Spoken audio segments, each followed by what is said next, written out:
Good afternoon, everybody. I almost feel Belgium being Dutch and French at the same time, so I feel almost home. Because for me, Belgium is like the country where we've left the bad things of Holland and the bad things of France away. So all the good things come together here in Brussels, as you can see from seeing the people in the room here. I wanted to talk a little bit about something that has been addressed by Johnny Tice this morning, which is getting paid for services. It's the revenue. A lot of people here have been talking about costing, about new services, but we also want to make sure, as far as we can see, as a quoted company, but also in postal operator world, that we get money for the service that we provide. And that's typically revenue protection. And I'd like to share with you some of the things we've seen in the industry to make sure that you get paid for the service that you deliver. Some of these images look familiar because they're very similar to many other people that have been presenting here today. We really look at things from a mailer's perspective, a mailer having data, and then from data into a document, into an envelope, all the way ending up back in the envelope in a postbox. And then from a postal operator view, this slide is very funny. Half of it falls away. But you take the envelope and you deliver it at some point. We as Neopost clearly identify ourselves as a technology provider. We're not very good at operating trucks and bicycles and things like that. We'll leave that to the operators. We really want to make sure that we help you as an operator enable the business to go forward. As part of the downfall in volume of mail in the last couple of years, we see a lower volume, and there's been all kinds of discussions on whether that should lead to an increased price. In any case, what's obvious, that the cost per unit is increasing, and that everybody's target is to reduce that cost per unit. And you need that, of course, to make sure that you plan your capacity in sorting centers, in logistic chains, and especially in human resources. However, the most important thing is that we make sure that we get the money for the service that we deliver as a postal operator or as a market force. As you see in many regulators' approach today, there's 5 major streams of revenue that regulators and postal organizations are looking at. There's the stamps, everybody knows, everybody might have been collecting them when they were young. There's the frank mail, of course, that's typical Neopost business. And then there's 3 categories of permit, and I'll explain in a second why those 3 categories are different. From a costing and substitution point of view for post, each of these categories have different characteristics. They're either high cost or low cost. They have high substitution risk, very high substitution risk, or low substitution risk. I think only in Argentina on vacation I've been able to buy DHL stamps. That's the only country where I've actually bought some stamps from another operator. But other than that, most stamps are usually offered by the incumbent.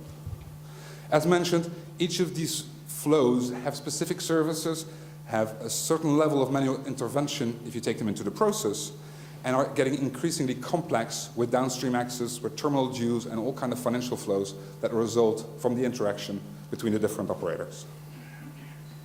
What's most important therefore, is the counting and the accounting and the control of those flows, especially when postal operators start acting in a liberalized and even stock-quoted market, because there has to be control towards the shareholders and towards the external world and the operators and the regulators of the costs involved.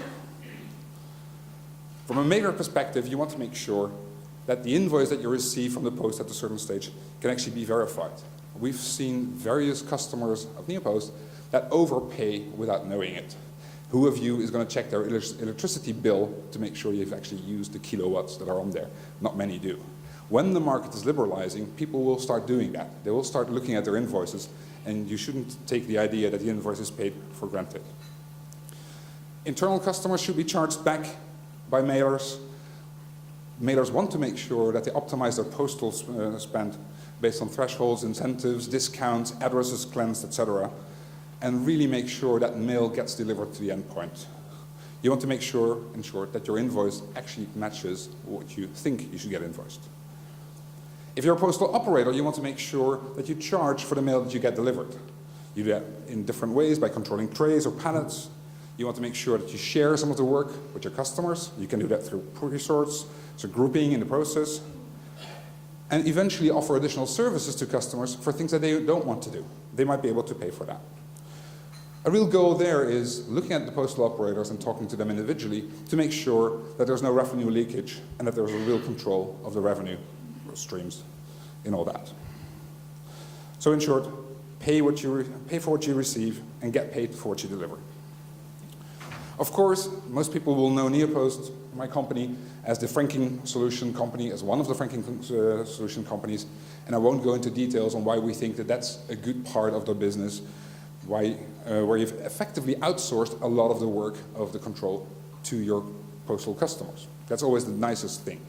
I think many banks are very happy that they've outsourced you taking cash to a cash machine because it's saving them some cost and having less impact on the bottom, have more impact on the bottom line. There's all kind of additional benefits on the franking that are listed here and that I'm sure you can ask me about after this presentation.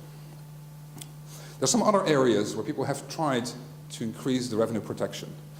The most ultimate RFID on every envelope is a nice one to track and trace all the different flows through the postal process. And you should be able to use that to charge your customers the right amount. But that's still a fairly expensive solution, except for when the content of the envelope is such that you can afford for the tag. The traditional solution, therefore, especially in the permit space, has been about manual spot checks. Well, manual spot checks are kind of not very error-free. They're error-prone. And they stay manual, so they're very costly as part of the process. More recently, and you've seen one of them yesterday, there's other technologies coming into the market where we can count envelopes in a tray in an automated way, or there's additional ways to automate those spot checks to increase the accuracy of what you bill your customers as an operator. From the work that we've done with several postal operators, we can see that that's generating between 1% and 2% revenue on the mail that's spot checked.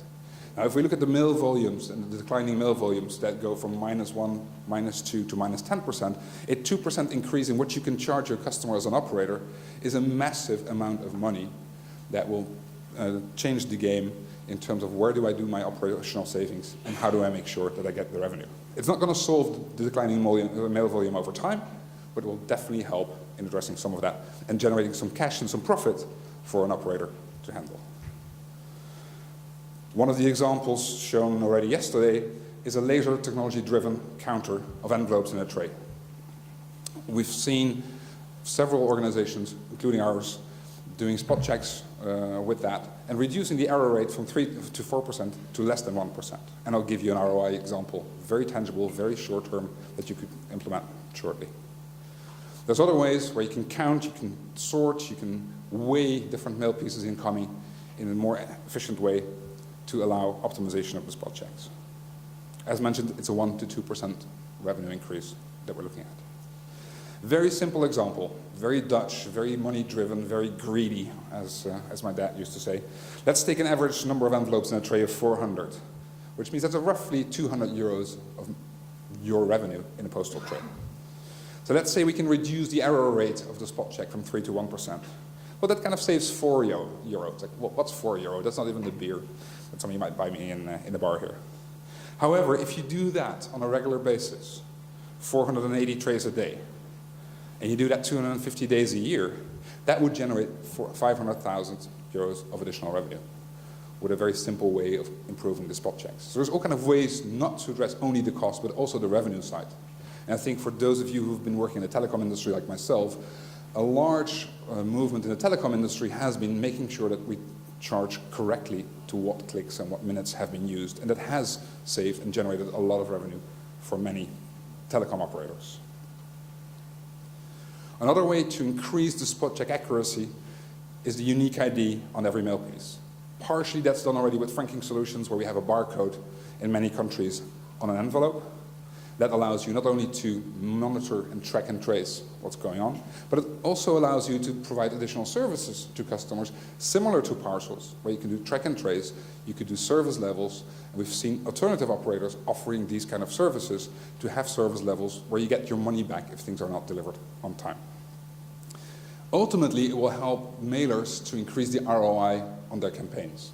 And for those of you who were in San Diego a week and a half ago at National Postal Forum, the fact that even USPS is now thinking about linking ROI and money-back guarantees on ROI campaigns on mail is clearly an indication that everybody's thinking about increasing the value of mail in more tangible ways to even smaller and mid-sized mailers.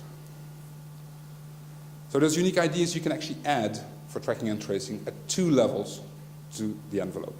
One is the traditional way, it's on the envelope itself, but more and more, and that's another 2 examples I'll give you of additional revenue control mechanisms, they not only go on the envelope, but they also go into the document. Within Switzerland, a permit ID marker has moved from the envelope into the window document, so that the document contains valuable information about the ID. And Swiss Post is capable of adding all kind of information in the barcode in that document to help track and trace the document and also make sure that revenue is paid. Why is that? Because the solution that the Swiss Post has chosen there is to have a pre-advised software uploaded into the system so they electronically know what mail should go into the mail flow. And for those of you who've taken EasyJet to fly here, you know that the sooner you book, the better price you get. So why not imagine that in a couple of years from now, you book your mail 2 months ahead and you get a better price than if you book it tomorrow. Would make sense in the airline industry, so why not in Post?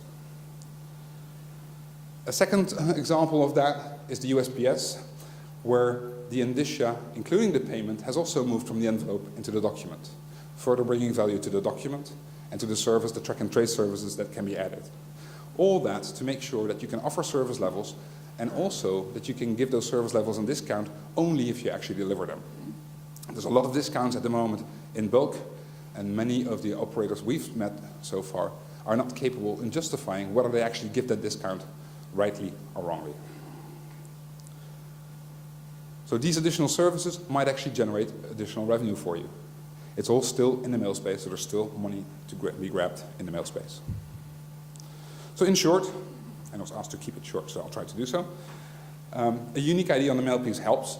You all know that from the parcels, whether that's at a document or at the envelope level.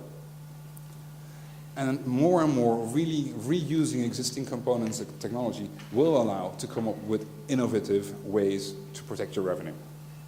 The increased automation of counting, tracking, etc. will help to further address that and really to help matching the physical flows and the financial flows in a more transparent way, which is needed in a more differently governed organization. That was what I had to share with you, except for one thing. I love this quote, and I'm sure some of you know this. This was the predecessor of Moya Green in the UK, who said, "We don't need telephones, we have messenger boys." You might say, like, this guy is not very innovative. Well, he was, because he became also the chief executive of the British Telegraph Company after he realized a couple of years later that telegraph might be something interesting and build out the whole telegraph network in the British Empire. So it's not too late. We can still do something. We can still innovate. Thank you very much.